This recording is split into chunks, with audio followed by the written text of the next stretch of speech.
안녕하십니까. CJB 모닝와이드 목요일 아침에 인사드립니다. 코로나19 여파로 전국 초중고등학교 540만 명 학생들이 사상 초유의 온라인 개학을 맞게 됐습니다. 그래서 고등학교 3학년과 중학교 3학년은 다음 주 목요일에, 나머지 학년은 4월 16일과 20일에 온라인 개학과 원격 수업을 진행하게 됐습니다. 네, 온라인 개학이 코앞으로 다가오면서 도내에 있는 교사들은 온라인 수업 역량을 강화하기 위해서 온라인으로 찾아가는 열린 배움길 연수 신청에 몰리고 있다고 하는데요. 아무도 가보지 못한 길인 만큼 교사들이 학생들의 든든한 길잡이가 될 수 있도록 다양한 지원책이 필요한 때가 아닌가 싶습니다. 네. 목요일 CJB 모닝와이드 뉴스 시작합니다. 전 세계 코로나19 확진자가 80만 명을 넘은 가운데 국내 진단키트 수출이 날개를 달았습니다. 충북 오송의 의료기기 제조업체에도 수십 개국에서 구매 요청이 쇄도하고 있습니다. 이태현 기자가 수출업체를 다녀왔습니다. 오송 바이오산업단지 내에 위치한 코로나19 진단키트 제조업체입니다. 최근 스페인과 이탈리아 등 유럽을 비롯해 남미와 동남아시아까지 전 세계 각국에서 진단키트 구매 요청이 이어지고 있습니다. 손가락 크기만한 이 업체의 진단키트는 항원 항체 반응, 즉 면역 진단 방식을 통해 코로나19의 확진 여부를 판단합니다. 이 방식은 국내에서 허용된 유전자 증폭 방식에 비해 민감도가 다소 떨어진다는 지적도 있지만 비용이나 시간을 크게 절약할 수 있다는 게 큰 장점입니다. 때문에 최근 확진자가 기하급수적으로 증가하는 유럽에서 활용 가치가 높아지고 있습니다. 글로벌 환경을 보면 그런 나라가 거의 없다고 봐지거든요. 저희가 개발했던 이런 항체 진단, 굉장히 신속하게 10분 만에 그 결과를 알 수 있는 이런 진단 방법이. 오송의 또 다른 업체는 국내 유전자 증폭 방식과 혈액 진단 방식 두 종류의 진단 키트를 모두 생산하고 있습니다. 좀처럼 줄지 않는 국내 검사 수요에 더해 혈액 진단 방식의 진단 키트는 이미 전 세계 60개국과 수출 계약이 이뤄졌습니다. 생산 인력을 지난달보다 150% 증원하며 말 그대로 생산 라인을 풀가동하고 있습니다. 개발되는 데 시간이 걸리고요. 그래서 지금은 가장 이 방역에서 초점이 맞춰진 것들이 빨리 진단을 해서 격리하는 방법밖에 없거든요. 충청북도는 감염병에 대응하는 의료 기술 개발에 예산을 지원하는 등 적극 뒷받침하기로 했습니다. 오송이 대한민국뿐만 아니라 세계 바이오의 메카로 전진하는 데 많은 도움이 될 것이다 생각합니다. 위기를 기회로 만드는 이들 업체의 기술력은 충북을 넘어 국가의 브랜드 가치를 높이고 있습니다. CJB 뉴스 이태현입니다. 코로나19 사태가 장기화되면서 우리 사회 전반에 우울감이 안개처럼 내려앉았는데요. 하지만 코로나를 이겨내자는 움직임도 늘어나고 있는 가운데 제천에서는 코로나 극복을 위한 크고 작은 시민운동이 퍼져나가고 있습니다. 김기수 기자입니다. 제천 시내에 있는 커피숍입니다. 커피숍 한켠에 마스크 기부함이 놓여 있습니다. 손님들에게 음료값 대신 마스크를 기부받아 이를 제천 생활치료센터의 의료진과 지역 취약계층에게 전달합니다. 지난달에는 마스크 20장과 함께 짜장면 40인분을 의료진에게 제공했습니다. 조금이라도 힘을 보태고 싶어서 어떻게 할까 싶어서 이렇게 커피값 대신 마스크를 받는 그런 식으로 해가지고 이렇게 하게 됐어요. 제천시는 코로나19 장기화로 혈액 수급난 해소를 위해 헌혈 릴레이 캠페인을 시작했습니다. 지난달 30일 시작한 이번 캠페인은 공무원을 비롯해 시민단체와 일반 시민으로 빠르게 확산되고 있습니다. 혈액 부족으로 인한 헌혈 행사가 있다고 해서 참여하게 되었습니다. 사랑을 나누고 저희가 이 사회 구성원으로서 이런 봉사를 하게 됐다는 것에 대해서 뜻깊게 생각합니다.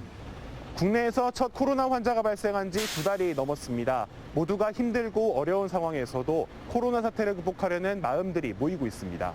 CJB 뉴스 김기수입니다. 사상 첫 온라인 계약이 현실화되면서 만 18세 교복을 입은 유권자들의 선거 교육에도 차질이 빚어지고 있습니다. 찾아가는 선거 교육이 전면 취소된 데다 온라인 계약으로 혼란을 겪고 있는 고3 수험생들이 투표소로 향할지도 의문입니다. 이윤영 기자의 보도입니다. 지난 2월 생애 첫 선거에 나서는 새내기 유권자들을 위해 마련된 선거 교육. 충북교육청과 선관위가 함께 도내 전체 84개 고교를 대상으로 찾아가는 선거교육에 나섰습니다. 하지만 단 2개 학교에서만 실시됐을 뿐 개학이 연기되면서 사실상 무산됐습니다. 원래 계획은 3월, 또 한번 미뤄져서 4월 초에 할 계획이었었는데요. 이와 같이 온라인 등교 개학이 미뤄지고 온라인 쪽으로다가 흐르다 보니까 그게 전면 취소가 됐습니다. 현장 교육이 어려워지자 나온 대안은 온라인 교육입니다. 선관위가 제작한 교육용 동영상 등을 시청하도록 했지만 온라인 개학으로 혼란을 겪고 있는 고3 학생들에게 얼마나 효과가 있을지는 의문입니다. 지금 우리는 공부에 집중해야 할 시기인데 이렇게 더군다나 상황인 만큼 이런 쪽에 집중을 해도 되나 싶어 하는 애들도 있고, 더욱이 고3 학생들에게 중요한 올해 첫 전국 연합 학력 평가가 총선 하루 뒤로 밀리면서 투표율이 낮아지지 않을까 우려되고 있습니다. 모의고사 전날이라서 컨디션 같은 게 중요한데 투표하러 가기까지는 좀 그럴 것 같아요. 시험 전날이니까 아무래도. 이러다 보니 고3 유권자들이 당초 주목의 대상에서 관심 밖으로 밀려난 분위기입니다. 총선이나 이제 대선 과정에서 젊은 표심을 이제 수용을 해서 그렇게 해서 이제 뭔가 변화를 도모하려고 한 것인데 선거권을 실제로 행사할 수 없다는 거, 이거는 사실은 조금 문제라고 생각을 합니다. 이번 4.15 총선에서 충북 지역 만 18세 학생 유권자는 모두 4,600여 명. 생애 첫 투표권을 행사하는 학생 유권자들이 자신의 선거권을 제대로 행사할 수 있을지 우려됩니다. CJB 뉴스 이윤영입니다. 오늘부터 21대 국회의원 선거 공식 선거운동이 시작됩니다. 이번 총선은 코로나19 영향으로 선거 양상이 과거와 많이 달라졌는데요. 비대면, 비접촉 선거운동 수단이 많이 활용될 것으로 보입니다. 구준회 기자입니다. 21대 총선 공식 선거운동이 오늘부터 시작돼 선거 하루 전까지 13일 동안 이어집니다. 거리엔 후보의 이력과 주요 공약을 담은 선거 벽보가 내걸렸습니다. 차량을 이용한 유세전과 홍보물 배부도 본격화됩니다. 다만 새벽과 늦은 밤에는 사용이 제한되고 명함을 직접 주지 않고 우편함이나 출입문에 끼워드는 것은 금지됩니다. 이번 총선은 코로나19로 인해 전화나 문자, 전자우편, 인터넷 광고 등 정보통신망을 활용한 비접촉 선거운동이 늘 것으로 보입니다. 다만 이 경우도 기계를 통한 대량 발송엔 제한을 뒀습니다. 후보자는 선거운동을 위하여 자동통신의 방법으로 문자메시지 발송이 가능합니다. 다만 그 횟수는 예비후보자 때를 포함하여 8회를 넘을 수 없습니다. 공식 선거운동 기간이 되면 일반 유권자들도 지지하는 후보를 위해 선거운동에 참여할 수 있습니다. 자원봉사자로 현장에서 활동할 수 있고 카카오톡이나 트위터 같은 모바일 메신저로 후보를 지지하거나 선거운동 정보, 관련 기사 등을 전송할 수 있습니다. 처음 선거권을 갖는 18세 고등학생은 선거권이 있더라도 선거운동 시점에 18세에 이르지 않으면 선거운동을 할 수 없습니다. 그러나 유권자는 선거 사무원처럼 어깨대를 두를 수 없고 수당이나 음식물 등을 제공받아서는 안 됩니다. CJB 뉴스 구준혜입니다. 4.15 총선을 앞두고 도내 선거구를 점검하는 순서입니다. 오늘은 고 노무현 대통령의 사의로 정치 초년생인 민주당의 곽상원 후보와 3선 도전에 나선 친박 성향의 통합당 박덕흠 의원이 맞붙는 동남 4군입니다. 조용광 기자입니다. 민주당의 험지로 꼽히는 보은 옥천 영동 괴산 선거구에 뛰어든 곽상원 후보. 곽 후보에게 고 노무현 대통령의 그림자는 강점이자 약점일 수 있습니다. 정치 신이 단숨에 높은 지명도를 쌓았지만 보수 색채가 짙은 동남 4군에서는 노 전 대통령의 후광은 호불호가 갈릴 수 있습니다. 당선되면 농림축산식품위에서 활동하고 싶다는 곽 후보는 이번 선거 결과와 관계없이 동남 4군에서 정치 인생을 걸겠다고 말했습니다. 발전하는 것이 아니라 오히려 도태되고 있고 고립되고 있습니다. 고립에서 탈피하기 위해서는 이 지역에 새로운 바람을 원하고 있는 것이고요. 새로운 바람을 일으키기 위해서는 새로운 인물이 필요하다고 저한테 많이들 말씀하십니다. 통합당에서는 박덕흠 후보가 수성에 나섰습니다. 국토교통위 간사와 예결위원, 자유한국당 비상대책위원 등을 역임하며 국회에서 존재감을 과시한 박 의원은 힘있는 삼선 중진론을 앞세우고 있습니다. 삼선 중진이 돼 상임위원장이나 원내대표에도 도전해 지역 발전에 활력을 불어넣겠다는 겁니다. 예상치 못한 경쟁자를 만난 박 후보는 전국적인 관심 속에 치러지는 승부인 만큼 자신의 정치적 위상을 높이는 기회로 삼겠다고 밝혔습니다.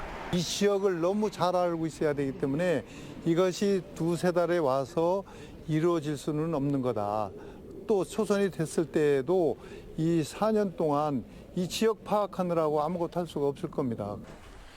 노무현 대 박근혜 두 전직 대통령이 투영되고 있는 동남 4군 선거구는 후보 개인을 넘어 여야의 자존심이 걸린 격전지로 분류되고 있습니다.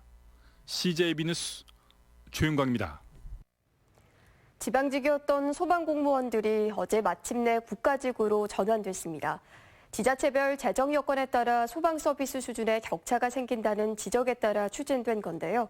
어떤 점이 달라지는지 또 앞으로 남은 과제는 무엇인지 진기훈 기자가 전해드립니다. 소방공무원 국가직 전환으로 충북소방도 변화를 맞습니다. 우선 출동 관제 시스템 AVL을 모든 출동 차량에 설치해 현장 대응력과 골든타임 내 도착률을 높입니다.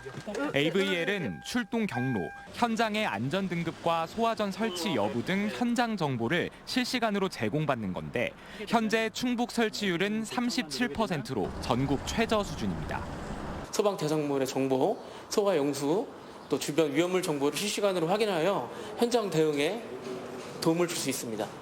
또 빠른 현장 도착을 위해 신호를 임시 조정하는 긴급 차량 우선 통행 교통 시스템도 청주에서만 실시하던 것을 충주까지 확대하고 인근 시도 소방서에서 관할 소방서보다 빠른 대응이 가능할 경우 거리 중심으로 가까운 관서에서 출동해 시도 경계를 넘는 광역 대응도 가능해졌습니다.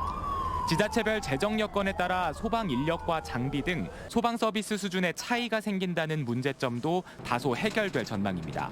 소방안전교부세가 대폭 확대되면서 인건비와 장비 구입비 등을 국가 예산에서 해결할 수 있게 됐기 때문입니다. 이에 힘입어 충북소방도 오는 2022년까지 현장 부족 인력을 모두 충원한다는 계획입니다. 3인 체제가 맞았는데 그동안 인력 충원이 되지 않았기 때문에 2명이 탑승을 했었고요. 이제 응급구조사 2명이 탑승을 하는 3인 체제가 되면서 좋은 고급 서비스를 하게 되었습니다. 하지만 인사권과 지휘 통솔권은 여전히 지자체장에게 위임돼 있고 센터 신축이나 증축, 추가 인건비 등도 지자체 예산으로 충당해야 하는 점은 완전한 국가직화를 위해 풀어야 할 숙제로 남아 있습니다. CJB 뉴스 진기훈입니다.